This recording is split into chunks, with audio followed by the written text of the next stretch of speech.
दोस्तों, देश की सबसे पावरफुल जॉब आईएएस है। इसलिए कहीं ना कहीं हर किसी का ड्रीम होता है आईएएस बनना। आज का हमारा टॉपिक है आईएएस कैसे बने, how to become an IAS.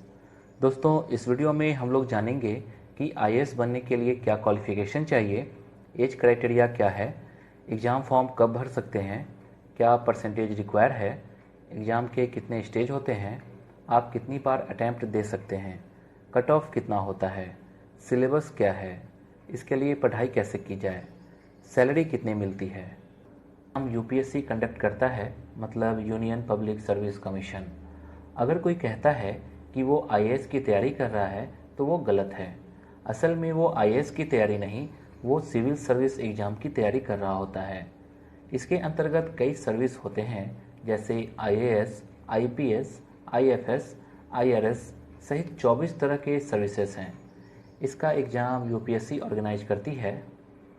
दोस्तों, यहाँ आप पूछेंगे कि सिविल सर्विस एग्ज़ाम पास होने के बाद जितने भी आईएएस, आईपीएस बनते हैं उन्हें जॉब किस चीज़ की मिलती है, वे लोग किस डिपार्टमेंट में काम करते हैं।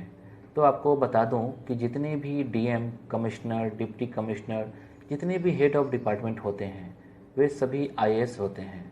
डिपार्टमेंट के सेक्रेटरी, प्राइम मिनिस्टर्स के सेक्रेटरी आदि। आईपीएस कैडर के लोग पुलिस में ऑफिसर बनते हैं, जैसे एसपी, डीएसपी आदि। दोस्तों, अब हम बात करते हैं आईएएस बनने के लिए क्या क्वालिफिकेशन चाहिए। इसकी सबसे बड़ी बात है कि इसमें सिर्फ ग्रेजुएशन पास चाहिए।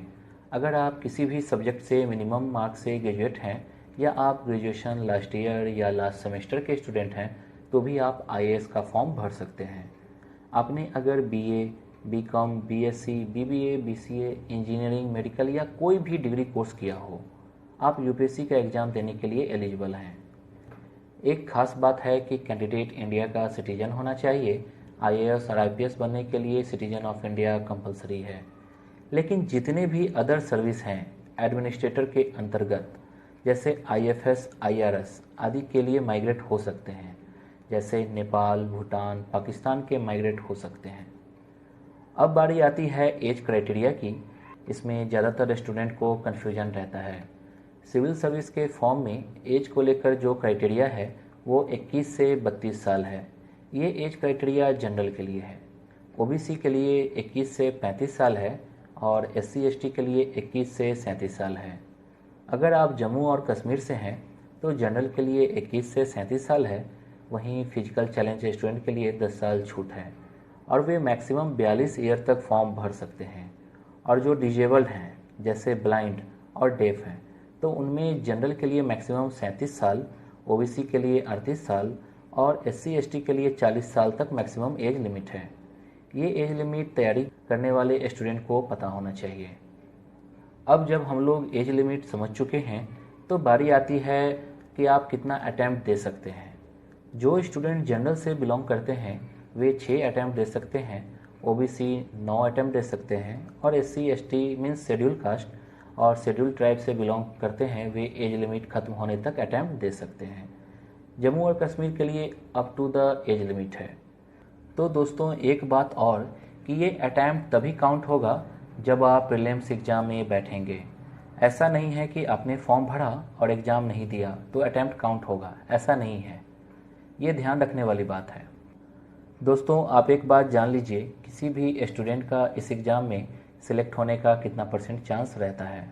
तो स्टूडेंट का सिविल सर्विस एग्ज़ाम में सिलेक्ट होने का चांस मात्र 0.21% रहता है। पिछली बार 11,37,000 स्टूडेंट फॉर्म अप्लाई किया था, लेकिन प्रीलिम्स एग्ज़ाम देने गए मात्र 5 लाख। इनमें क्वालिफाई किया 15,445 स्टूडेंट ने।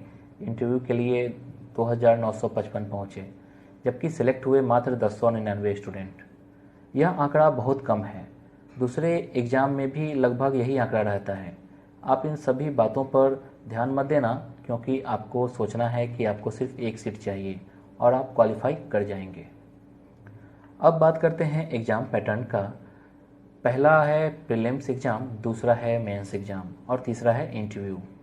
प्रीलिम्स एग्ज़ाम में 2 पेपर होते हैं, पहले जनरल स्टडीज और दूसरा सीसेट का होता है। दोनों पेपर 200 नंबर के होते हैं। दोनों पेपर में नंबर ऑफ क्वेश्चंस अलग अलग होता है। पहले में 100 क्वेश्चन और दूसरे में 80 क्वेश्चन होते हैं। इस एग्ज़ाम में आप हिंदी या इंग्लिश दोनों में से किसी एक लैंग्वेज में एग्ज़ाम दे सकते हैं। ये आप पर निर्भर करता है कि आप किस लैंग्वेज में कंफर्टेबल हैं। अब जानते हैं इस एग्ज़ाम का सिलेबस क्या है। फर्स्ट पेपर में जनरल स्टडीज़ से सवाल पूछा जाता है, जैसे current affairs, history, geography, constitution, economics, general issue, general science वगैरह से सवाल पूछे जाते हैं। इसके लिए आपको करंट अफेयर्स पर ज़्यादा जोर देना पड़ेगा। आपको हर रोज़ न्यूज़पेपर पढ़ना है, 2 घंटे 3 घंटे डेली पढ़ना है। इसके लिए आप द हिंदू न्यूज़पेपर को पूरा पढ़ जाइए, हर रोज़ पढ़िए। आपको जनरल इशू पर फोकस करना है, वर्ल्ड में क्या चल रहा है, इंडिया और अदर कंट्री के बीच क्या डील हो रही है। आपको 10th 12th तक की बुक पढ़ जानी है। आप सोचेंगे कि बुक शॉप से मंथली करेंट अफेयर्स के मैगजीन परचेज करके पढ़ लिया और करेंट अफेयर्स कंप्लीट हो गया। ऐसा बिल्कुल भी नहीं है। आपको न्यूज़पेपर के साथ साथ टीवी पर जनरल इशू पर चल रहे डिबेट को देखिए और समझने का प्रयास कीजिए, क्योंकि इसमें ज़्यादातर politics, international, national, state level के न्यूज़ होते हैं। ये तो था फर्स्ट पेपर का सिलेबस। अब सवाल उठता है कि दूसरे पेपर में क्या है। ये पेपर सीसेट का है। इसमें बैंक, एसएससी जैसे क्वेश्चन होते हैं, जैसे comprehension, logical reasoning, decision making आदि। अब सवाल है कि आखिर पहला और दूसरा पेपर में अंतर क्या है। आपके लिए जानना बेहद ज़रूरी है कि दूसरा वाला सिर्फ क्वालिफाइंग पेपर है। इसमें आपको 66 अंक लाने हैं। पहला पेपर आपका मेरिट बनाता है, जिससे आप मेंस एग्ज़ाम के लिए क्वालिफाई कर पाते हैं। दोस्तों, एग्ज़ाम में मल्टीपल चॉइस क्वेश्चन होते हैं, जिसमें ऑप्शन होता है। ये तो थी प्रीलिम्स एग्ज़ाम के बारे में। दोस्तों, प्रीलिम्स एग्ज़ाम सिर्फ क्वालिफाइंग स्टेज होता है। ये एक प्रक्रिया है सेकेंड स्टेज में जाने का, मीन्स मेंस एग्ज़ाम में जाने का। मेरिट के लिए प्रीलिम्स का मार्क्स नहीं जुटता है। अब जानते हैं प्रीलिम्स का कट ऑफ कितना रहता है।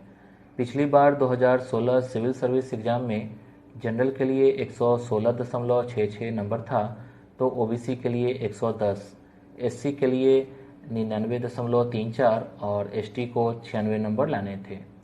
अब बात करते हैं मेंस एग्ज़ाम के बारे में। मेंस एग्ज़ाम में कुल 9 पेपर होते हैं। टोटल मार्क्स 1750 नंबर का होता है। 9 पेपर में से 7 पेपर पर ज़्यादा ध्यान देना है, क्योंकि मेरिट जो बनाई जाती है इन्हीं 7 पेपर से बनती है। इसके अलावा 2 पेपर क्वालिफाइंग होता है।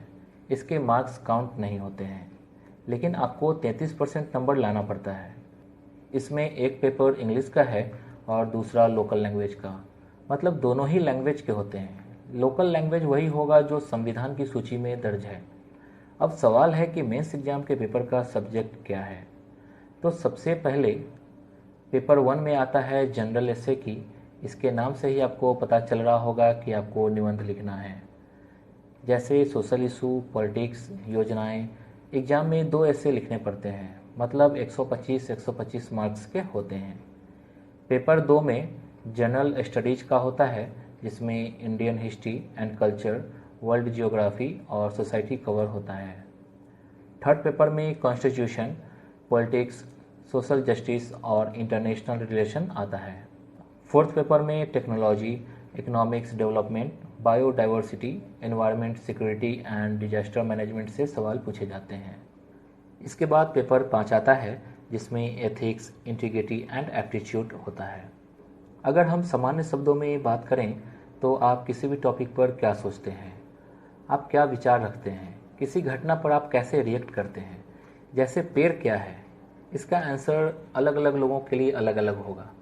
जैसे किसी के लिए पेड़ फल देने की चीज़ है, किसी के लिए छांव है, तो किसी के लिए खूबसूरती का प्रतीक। अब मेंस एग्जाम के कट ऑफ पे बात करते हैं। पिछली बार जनरल के लिए कट ऑफ 785 गया, ओबीसी के लिए 745, एससी के लिए 739 और एसटी के लिए 730 गया था। आपको ये नंबर कम लग रहा होगा, लेकिन असल में इस एग्ज़ाम में एक एक नंबर लाना काफ़ी मुश्किल है। एक एक नंबर पर रैंक बदल जाती है। अब आ जाते हैं इंटरव्यू लेवल पर। इसे पर्सनालिटी टेस्ट कहते हैं।